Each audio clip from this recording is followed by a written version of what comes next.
Hi, my name is Kristen Leopold and I am 9 years old. Thanks for letting me talk. I live on Roosevelt Island and love to play outside. We have great fields here and I love to play soccer. The fields are always rented by companies and I can only play when my team plays. I heard Cornell is building a new school, so I hope I will have more people to play soccer with. The more I practice, the better I get. Maybe Cornell can rent soccer time for me and my friends to play. Since Cornell is a school, maybe they can help my school be #1 in math and science and with computers. Thank you very much.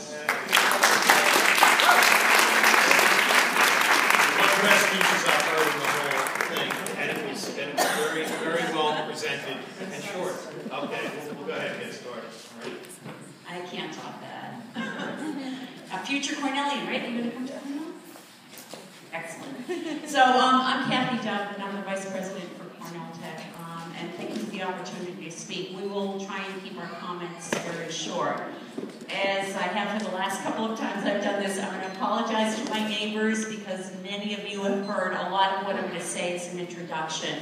But for the community board members, we really just wanted to give you a sense of what this campus is all about. So please bear with me. I only have a handful of slides that really talks a little bit about the overview of the campus, and then we'll get directly back to the project itself. So bear with us. Thank you.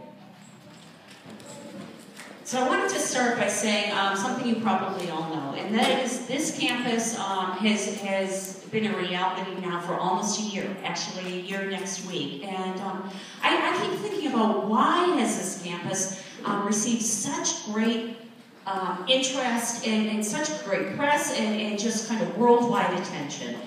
And really what it comes down to in my mind is 2 reasons.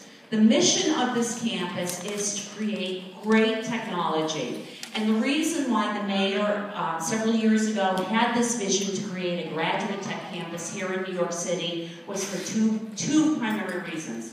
The first one is jobs. If we're successful, and I fully believe we will be, we're going to create thousands and thousands of jobs, not just for Roosevelt Island, and not just for the east side of Manhattan, but for the entire city and actually permeating the entire state. It's a big part of our mission. The second thing is the vision of the campus itself. What we're all about is creating a tech campus that's going to graduate brilliant students and generate research that matters to all of us. And the way we talk about it is really an unrivaled potential for societal good. Think about all the technology that's going to come out of this campus, and everything from the smallest apps that benefit each of us every day to world-class research that's going to impact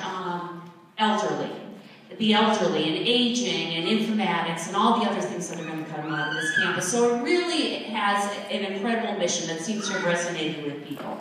The mission of the campus itself is multifaceted. The first thing I'm going to talk a minute about is remind you that it is a graduate campus. It's located in New York. We think the reason it's going to be so successful is in New York. It's a special place, and we all know that. When we build our campus, we're going to be very deliberate about what's on the campus. It's important for us to generate the right kind of activity on the campus to make this successful. So we do want to spend a few minutes talking about the different kinds of activities and the uses that will be on the campus. And finally, when we put all those pieces together, we truly believe that Cornell Tech will be a magnet for the entire tech sector in New York City.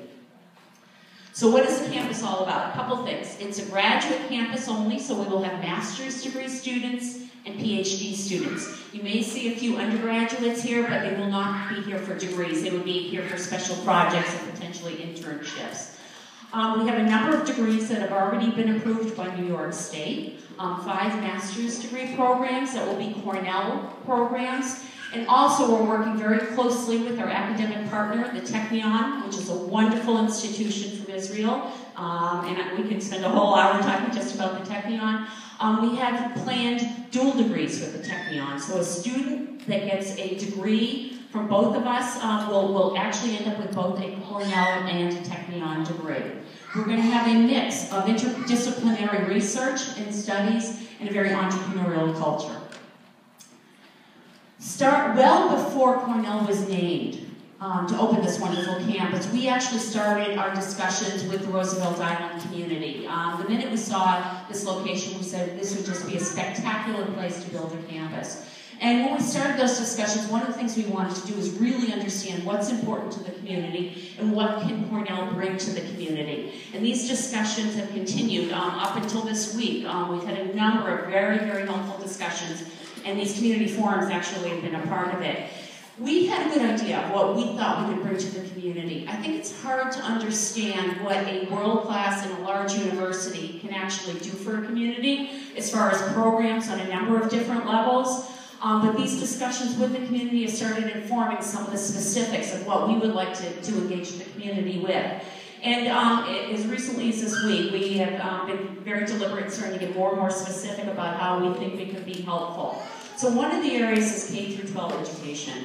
Clearly, STEM education, science, technology education, engineering, and mathematics is important to all of us. All along, we said we really want to work with the local schools here, and we're starting to be very deliberate and get very precise in the kind of programming we think we can do, both at the schools in Roosevelt Island as well as other schools in New York City. And that extends to things like mentoring and student after-school programs. There's a number of ways we can be helpful here.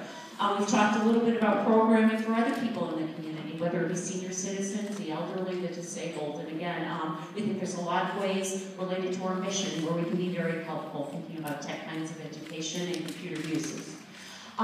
Programs and other kinds of things that we've talked to Rick and other community groups about with things like hackathons. I don't know if you all know what those are, but these are opportunities where you get a whole bunch of really smart people working 24 hours in a room to take an area of interest. So maybe it's something where we say we want to come up with something for the disabled population. Let's get all these young computer programmers in a room together and see what we come up with in 24 hours. And so we're committed to doing things like hackathons and other training and programming and community events.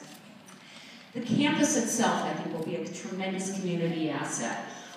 We are committed to including 2.5 acres of open space, which will be open to the entire community, not just Rhode Islanders, but people from all over New York. And we've spent a lot of time being very deliberate in how we think about this, so it truly is a spectacular spot for everybody to come and visit. The space will be available for both indoor and outdoor programming. We certainly will have everything you see here from ADA compliant facilities to space for community groups to meet inside our buildings. One of the things Andrew, I think, will talk about for a minute is we're actually, as part of our project, widening the streets, actually improving the entire road around the campus itself, including new bike lanes and making the streets far improved. We will be bringing high-pressure gas service to the island, again, a real benefit. And finally, just having this population here, we think will really benefit Roosevelt Island retail. Finally, the last thing I want to mention is what I started with, which is really talking about the importance of economic development. One of the reasons we're here is really for job creation, and I think that's, again, going to benefit not only this community, but the entire New York City area. So some of the obvious things we'll be doing is attracting a number of construction jobs as well as long-term jobs for the campus itself. We will certainly be giving consideration for Islanders to work on the campus itself as well as others. One of the things you may not have heard about is Cornell is committed a $150 million fund to invest in New York City startups, and that's actually started. We've already started investing in that, so I think we've already had an impact. And the last thing I will not talk about tonight, but would be happy to do this offline, is we are actually talking to people in Western Queens about how we can think about this island and think about the F train as the tech corridor now, and think about the impact on a very positive way that spin-offs and tech can start moving into Western Queen in a very deliberate way, and there's a lot of excitement around that. So that's just a real snapshot of what we're talking about. I'm happy to answer questions when we're done, but I want to turn it over now to my colleague Andrew Winters, who is the Director of Capital Projects for Cornell, and he's going to talk specifically about the campus plans itself. Thank you.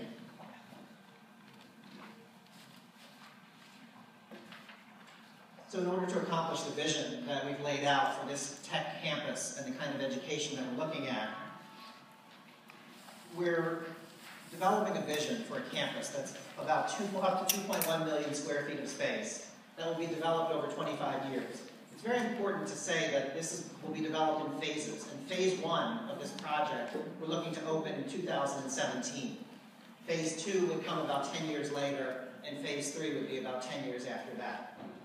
The components of the project, the physical elements of the campus, would be academic and research uses. So we'd have a series of buildings associated with that. Commercial co-location, which as Cathy mentioned, is really fundamental to the vision for a tech campus, of bringing together the academic community as well as the corporate community and the research community, and bringing it all together on one campus. So having this diversity of uses on campus, a mix, to bring people together is really the fundamental vision of the campus. So we'd be looking at commercial co-location in each phase of the project.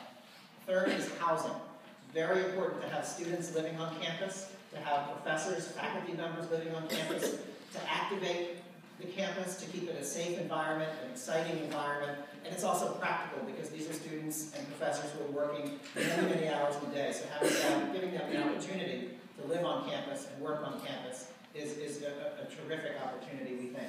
And finally, an executive education center. Again, under the idea of bringing people to the campus, sharing ideas from the academic world and the corporate world together, an executive education center is really a state-of-the-art type of facility that many university campuses are developing in order to share ideas and to bring communication about within those fields.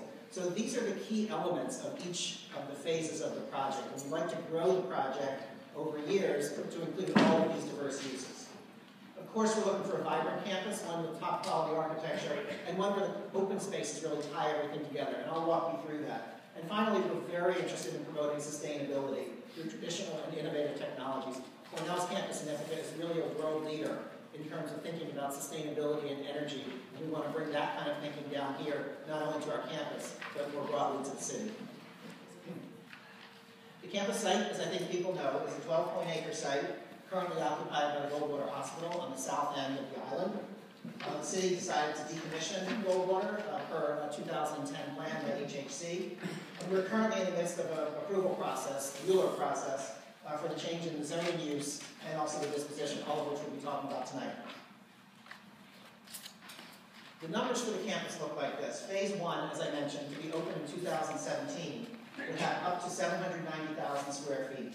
And we'd be looking at a stabilized population, which we look at in 2023 because it does take time to ramp up the population. We'd be looking at a stabilized population of about 600 students at that point, along with a total population of 1,400 people on the campus. And at the full build, again, in 2037, the campus would be completed. With the 2043 stabilization, we're looking at about 2,500 students and about 5,400 total population.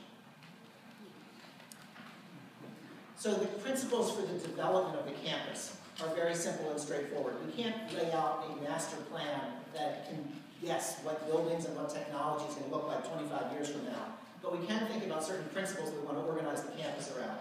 So river-to-river experience, the idea of making sure people have the open space experience and that the river, the views, and the opportunities to experience this open space are really brought into the campus. A north-south pedestrian spine, which is really a link between all the buildings, which I'll talk about. Diverse collection of active open spaces. We're very, very dedicated to creating a campus centered around open spaces. All great campuses are defined by their open spaces, and we hope this one will be no different. A close link between indoor and outdoor spaces. We want to activate the campus and bring things like lobbies and galleries and retail and other sorts of cafes on the ground floor, opening up to these public spaces to really activate them. We want to make sure all the buildings work for the uses that they're needed for. And finally, this livable and sustainable campus. That's one of the fundamental principles that we need to think about as we develop ideas for the campus. So here's a layout of what we're looking at for the campus itself. The basic idea is to take, I may have skipped a few there. The basic idea is to take the open spaces around the perimeter of the campus and bring the open space, the public space network into the campus and really create a seamless network of open spaces and work the buildings around that network of open spaces. Circulation through the campus is critical, pedestrian circulation only. This will be an open campus. As Cathy mentioned, the zoning is such that the 2.5 acres of open space on campus forever open to the public. No gates, very accessible, everything ADA accessible. We really want to invite the public into the campus and have them participate in the activity and the life of the campus. So bringing people through the campus, having that spine activate and connect everything on the campus, and then looking at a series of visual connections and pedestrian connections really throughout the campus. Again, a series of uses which I talked about, all interspersed. There's no one residential area or one academic area. All the buildings are interspersed with each other. All the different uses are together. And then finally, the idea of activating that spine. So when you're walking down the campus, you're not facing blank walls. You're looking at lobbies, and you're looking at galleries, and you're looking at exhibition places where you can see what's happening on the campus, maybe a cafe or a restaurant or something that tries to activate it. So bringing people through the campus with this wonderful experience of having the ability to understand what's happening on the campus. And of course, views, thinking about how you would experience the rest of the city from the campus. So those are the main organizing principles, and here's what we're looking at for phase one of the campus. We're looking to develop the campus from north to south. So the first 4 buildings, which were part of phase one, which we'd like to open in 2017, includes an academic building, a corporate co-location building, a residential building, and the executive education center, connected together by all this public open space. This would be the limit of the phase one development. All this would be developed in a permanent way, and all of this would be developed as open space and as an interim solution until the rest of the campus develops. It's very important that this campus work as a complete project at every phase of the way. It should not feel like a construction site, either for the students and professors or for the community. Also important to note here, even though we're showing the edges, the perimeter of the campus, the promenade in green as though it's part of the campus, it's not part of the campus. It stays as part of the REOP ownership. We're not touching the promenade throughout the project, but we would like to make sure that the whole network of public open spaces, including the promenade and including what's on campus, really feel seamless and connected. That's why we're showing it in green. And then finally, the full build of the campus. As the years go by, to extend the campus and expand the mission of the campus with a series of additional buildings, academic buildings, corporate co-location buildings, open space, and a continuation of that same idea of a public network. And finally, we are looking to rebuild the road. Cathy mentioned that. Right now it's about 24 feet wide. We're looking at a proposed roadway of about 32 feet, which would include a 2-way bike lane, as well as an expanded sidewalk, so that the entire roadway would be about 50 feet. Again, we are not touching the promenade. This is a line showing the existing promenade. We would expand the roadway by going in toward the campus, not out toward the promenade. So I'll turn it over to Melanie Myers, who will talk about the landing section. Thank you, Andrew. Good evening. My name is Melanie Myers. I'm an attorney with Fried, Frank, Harry, Schreiber, and Jacobson, and we're representing Cornell University in these applications. And my job tonight, and again, many of you have heard this in various forms, is to talk about the land use applications that are going to be required to take the vision that Cathy talked about and the design principles that Andrew spoke about and translate them into a zoning framework that allows for the project to move forward. So there's 4 actions which are before the community board. The disposition of city-owned property, a zoning map amendment, a zoning text amendment, and a city map amendment.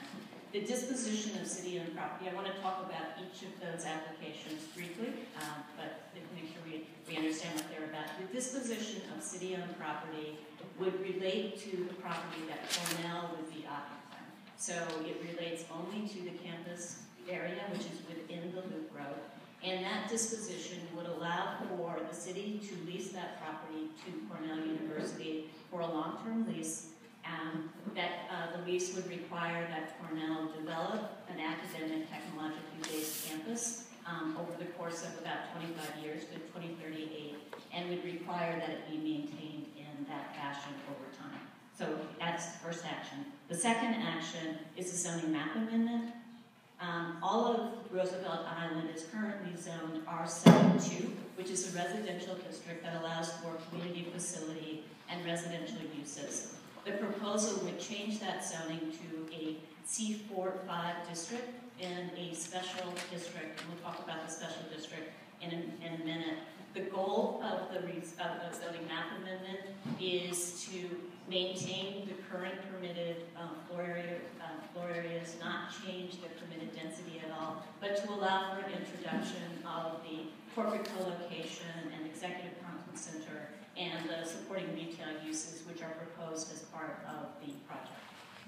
The next action is a zoning text amendment, and this is really the guts of the proposal.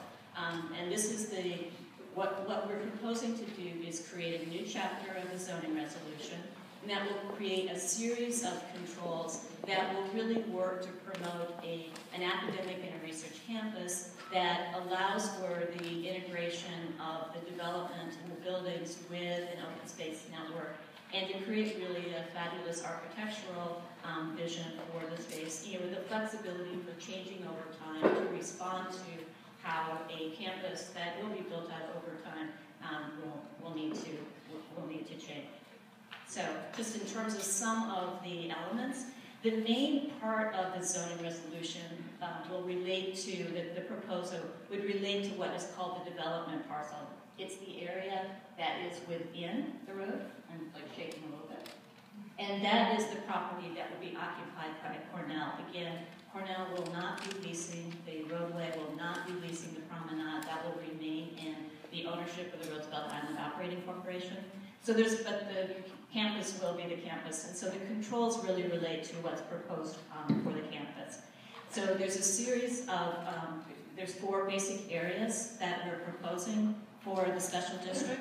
The first is for use, and the goal for the use text is to allow for the types of uses, again, which Andrew spoke about, that would make up the campus. So the uses would allow for the community facility, the academic, the residential, the commercial co-location, research labs, and a series of and the executive conference center.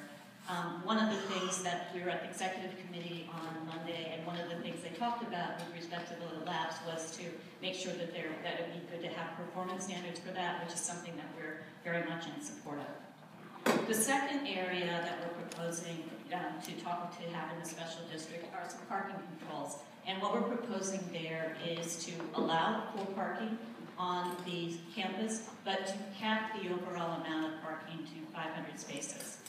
We think that's an important part of the text.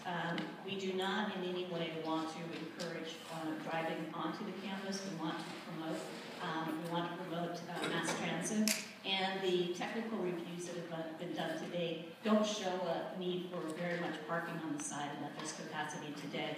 So what we're proposing is a text that would allow the parking to be located to respond to needs as they arise, if they arise, and to not require an amenity or to require a facility that, if it's not necessary, would just be adding to the drivers on the island. The third aspect of the zoning text would relate to the bulk, and that's really the envelope that we're building on the site.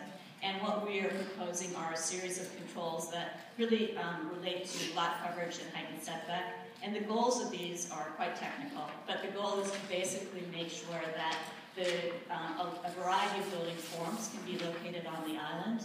Residential buildings look very different than academic buildings, which can look different than the corporate R&D buildings.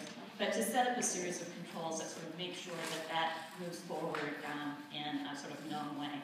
So for lot coverage, what we have are a series of controls that require that more and more of the footprint of the campus be open to the sky as the buildings get taller and taller. So at the lowest level, 30% of the campus is required to be open to the sky. At the lower levels, between 20 and 60 feet, 60% could be covered and 40% open to the sky. As the buildings, sort of the mid-range buildings, are being built, there needs to be coverage of,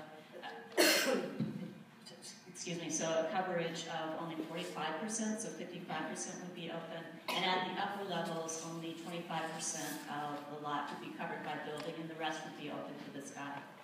Similarly, for height and setback controls, what we wanted to do is to set up a series of controls that require that the buildings to be set back from the surrounding streets, or to comply with height controls. So we have those controls. We can talk in detail, but we just want to sort of give you the general parameters now.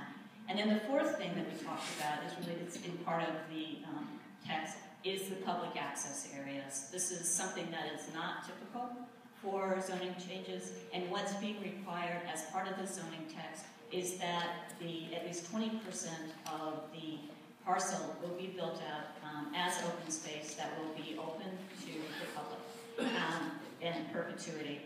As part of the text, there will be a series of required open spaces and as well as supplemental spaces to make up the overall open space network. So the requirements include, the requirements include a large central open space facing on the western side of the island to be a gathering space and a central point for the island. The north-south spine that Andrew spoke about to make sure that people are invited into the campus and are able to use the campus. Elements that cross in the east-west direction so that people remember that there's two sides of the island and we invite people to go in all directions. And then a series of supplemental spaces that aren't defined in the zoning resolution but would make up the 20% requirement. There will be obligations for that open space to be built out in a phased manner. And as full build out, you'll see what we think will be a terrific open space network and a great asset for the community. The final action for the waterfront areas are included within the zoning, but again, will continue to be in REAP ownership. The goal of the text, as proposed for the waterfront areas, is to simply require that it remain open and preserved for promenade and open recreational uses.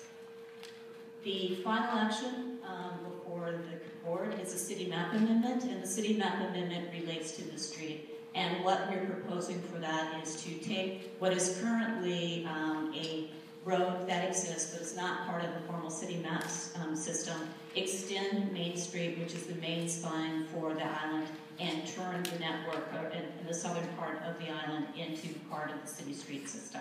And that is the scope of the actions. I think now I'm going to turn it over to Allison Reddick, who will speak to the environmental review.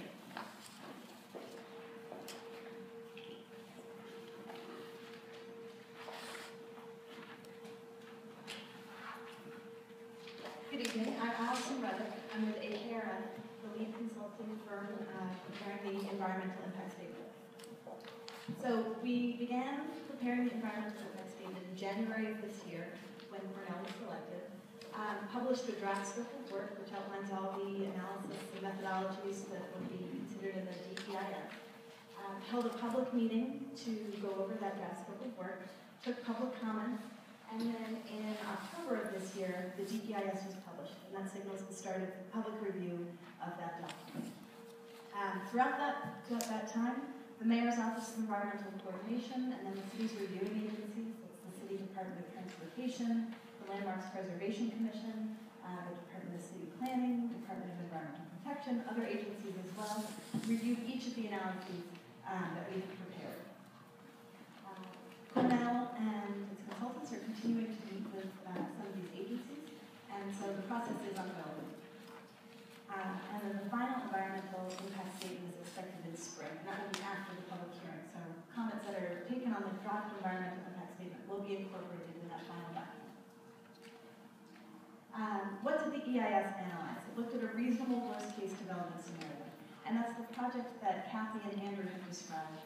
It's 790,000 square feet of space in phase 1, and we looked at an analysis year of 2018. And then for the full build, an analysis year of 2038, and that was up to the 2.13 million square feet. So we looked at that outer envelope. And the uses that were examined in the EIS are the uses that you've heard described: academic, corporate co-location, residential, the executive education center, and then some of the support spaces. What did the EIS look at? It looked at all the impact categories that are outlined in the Secret Technical Manual. That's 20 plus environmental categories. And then from those categories, potential for significant adverse impacts were identified in 3. And that's historic and cultural resources, transportation, and then construction. So I'll describe this really briefly. Historic and cultural resources. The impact there is because the Goldwater Memorial Hospital building itself has been identified as a potential resource for the state and national register of historic places. And so Cornell is continuing to work with the Landmarks Preservation Commission and the State Historic Preservation Office to identify mitigation measures for that impact, and that would include preservation of the murals. The DEIS transportation analysis, I'll focus just on traffic. The DEIS looked at 14 intersections. 4 of those are on Roosevelt Island. 10 are in Queens, Western Queens, shown in the yellow dots. Impacts for traffic in phase 1 are identified in Queens, not on Roosevelt Island. And then for 2038, of the 4 intersections on Roosevelt Island, there are potentially 2 impacts. And mitigation measures are identified in the DEIS to address those. During construction, the EIS did a comprehensive construction analysis, and impacts were identified on Roosevelt Island in the areas of transportation, traffic, transit, pedestrian conditions, and then noise on open spaces, and then in Queens, traffic impacts. So mitigation measures are also in the DEIS and described in detail there. With that, I turn it to Andrew to discuss construction.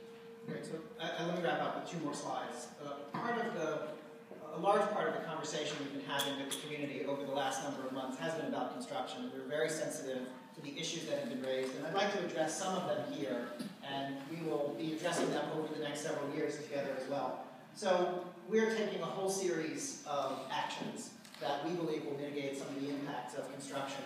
Issues ranging from barging, which I'll talk about in a few minutes, to managing the various different delivery schedules, to managing the cars of construction workers as they come onto the island. But first and foremost, I just want to talk about safety for a minute, because I know that's always a concern, especially when there's an existing facility and there's a demolition project and an abatement project. So I just want to be very clear with people that there are very stringent city and state regulations that oversee all demolition and abatement activities, everything having to do with the removal of materials. All of this is approved in advance by city and state agencies. All of the information about what's there is shared with the community. All of the methodologies are talked about very publicly. And there's on-site, the independent monitoring during demolition has to happen. Again, they will be filing reports. There's no shortage of information, conversation, and action that's being taken, all of it under the umbrella of city and state agencies that are charged with overseeing it. As we talked about in the EIS, and I think as we've said in these community forums, on-site air quality monitoring is required, and of course we would be doing that. Independent monitoring during demolition, 24-hour site security, and a whole series of other issues. So this is not a comprehensive list, but I do want people to begin to understand that these are actions that every project takes, and we're dedicated to making sure that we're not only doing them, but that the second set of issues, which is communication and outreach during construction, is doing it is one thing, but communicating about it and making sure that we have proactive communication, that we do a monthly update meeting on all construction-related issues, that we give advance notice to the community for anything special or unusual that may be happening at the site, that there's a field representative on site who's available as a contact point person for the community at all times, so people aren't waiting a month to hear about something or to register some kind of an issue or concern that they have. And finally, a website with construction information, again, to make sure that we're updating people and that there's no mystery about what's happening. And of course, ongoing communication with REOC, with city agencies, and with state regulatory agencies as that's relevant. Now, a final issue that's been raised here is barging. And we went through a very long barging presentation a couple of weeks ago, but for those who weren't here, I do want to mention that there's significant concern about the traffic on Main Street during construction, and we've been asked to look at barging as an option for bringing materials, construction materials, to the site. We've looked at a whole series of different options. We've assessed them. We've looked at all the different categories of materials that would be delivered to the island. I think that presentation is posted on the website of the community board. But really what we've focused on is 2 methodologies. One which we're calling a harbor barge, which would be a rental type of barge sitting off the edge of the island to bring bulk materials onto and off of the island. And the second one is what we're calling a roll-on, roll-off remote system, where trucks would actually be able to go from a barge onto this float and then onto the island. We're more confident of this one than we are of this one. We've started to have conversations with DEC.